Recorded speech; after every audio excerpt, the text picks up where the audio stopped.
Auzubillahiminash-shaytanir-rajim. Bismillahir-Rahmanir-Rahim. This is Sayyid Akram Ahmed.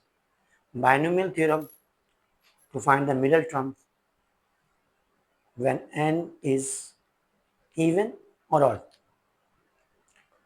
Topic के अंदर जब n की वैल्यू इवन नंबर हो तो number of terms n plus one odd होते हैं.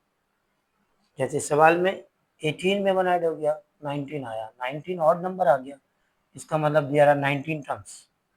जब 19 टर्म्स हैं तो सेंटर में या मिड में जो नंबर आएगा वो 10 आएगा. इसका मतलब अगर 1 से 19 तक लिखा जाता है तो 10 मिडल में आता है. There is only one middle term in the case when n is an even number. यहाँ पे 18 प्लस 2/2 क्या आया, 20/2 दैट इज 10. 10 टर्म मालूम करना है हमें.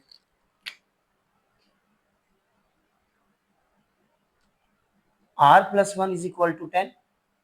चूंकि मिड आपके पास जनरल टर्म का फार्मूला क्या है, tr प्लस 1. तो r प्लस 1 10 के इक्वल, तो r हो जाएगा हमारे पास 9. इस फार्मूले से सिर्फ हम मिडिल टर्म की पोजीशन मालूम करते हैं. अगर n इवन हो तो n प्लस 2/2. अगर n ऑड हो तो n plus 1/2 and n plus 3/2 are the two middle terms. It means when n is even there is only one middle term. When n is an odd there are two middle terms. अब हमें यहाँ पे value calculate करनी है. हमारे पास x हो गया a/b, y की वैल्यू क्या हो गई -b/a. n तो हमारे पास 18 है. फार्मूला है tr plus 1 is equal to ncr combination. फिर यहाँ आ जाएगा a/b यानी x की जगह पे, तो n की जगह पे क्या आना चाहिए, n is equal to 18. r की वैल्यू क्या है 9. n माइनस आर, n की जगह पे 18 माइनस 9, फिर minus b/a is raise to the power r. फार्मूला हमेशा याद रखें बाइनोमियल थ्योरम के अंदर जो स्पेसिफिक टर्म है NCR x is raised to the power n minus r and y is raised to the power r. इन दोनों को ऐड किया जाएगा, it should be n.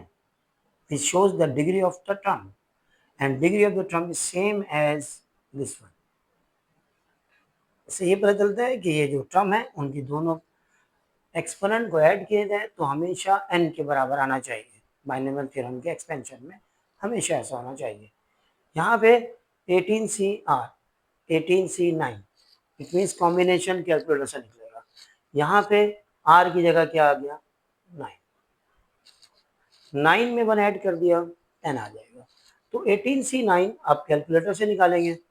अगर कैलकुलेटर नहीं है तो आपने फैक्टोरियल यूज करना. 18 factorial upon 18 minus 9 factorial and 9 factorial. पहले 9 फैक्टोरियल आया, फिर 18 माइनस 9 दैट इज 9. इसकी कंप्लीट कैलकुलेशन आप कीजिएगा.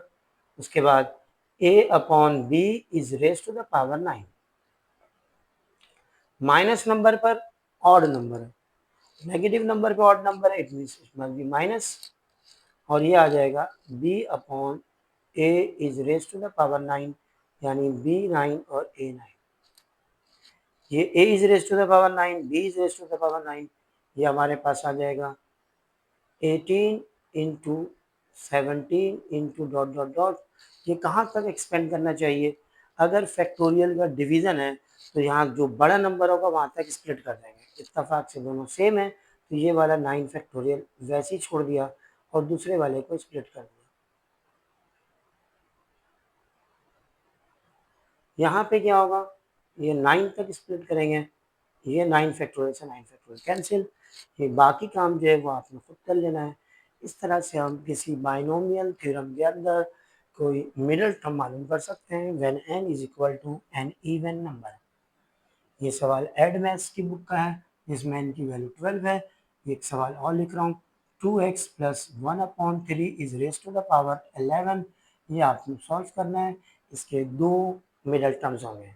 कैसे पता चला, n की वैल्यू ऑड है, इसके दो मिडिल टर्म्स होंगे. एक में n प्लस 1/2 आएगा और एक में n प्लस 3/2. इस तरह से आप दो मिडिल टर्म मालूम कर सकते हैं. कंफ्यूज करने के लिए टर्म के साथ ब्रैकेट में एस लिख दिया जाता है ताकि स्टूडेंट खुद ही आइडेंटिफाई करे कि 1 मिडल टर्म है या 2 मिडल टर्म है। पेपर के लिहाज से जब तैयारी करते हैं तो आप जनरल चीज़ें देखते हैं, स्पेसिफिक क्वेश्चन को नहीं देखते। क्वेश्चन बनता है तो ये बुक से बनता है, टेस्ट होता है तो स्पेसिफिक क्वेश्चन का होता है, तो वहाँ लिखा होता है find 2 middle terms, find 1 middle term. आपने खुद पहचानना है क्या इवन है या ऑड है। उम्मीद करता हूँ कि इस लेक्चर के अंदर वो तमाम चीज़ें क्लियर हो गई होंगी जिसको हमने मिडल टर्म निकालते वक्त समझाया था। जब आपको किसी बाइनोमियल के अंदर एक ऐसा टर्म मालूम करना हो जिसमें एक्स ना हो, उसको कहा गया है द कांस्टेंट टर्म, उसका नाम रखा गया है the term independent of x. उसे कहा जाता है x is raise to the power 0, यानी एक ही चीज़ है, उसके 3 मुख्तलिफ तरीके से question. Find the term independent of x, find the term involving x is raise to the power 0, या ये कहा जाए कि कांस्टेंट टर्म मालूम करें। कांस्टेंट टर्म मालूम करना हो या कोई टर्म जिसमें कोई अननोन या एक्स वेरिएबल के साथ कोई पावर हो, इन तमाम चीज़ों को अगले वीडियो के अंदर डिस्कस किया जाएगा। और मोस्ट इम्पॉर्टेंट क्वेश्चन होता है find the term independent of x. Find the term independent of x या find the term involving x is raise to the power a. उम्मीद करता हूँ कि ये लेक्चर भी आपको क्लियर हो गया होगा। लाइक करें, सब्सक्राइब करें और शेयर करें अपने फैमिली और फ्रेंड के ग्रुप्स में। अल्लाह हाफिज़।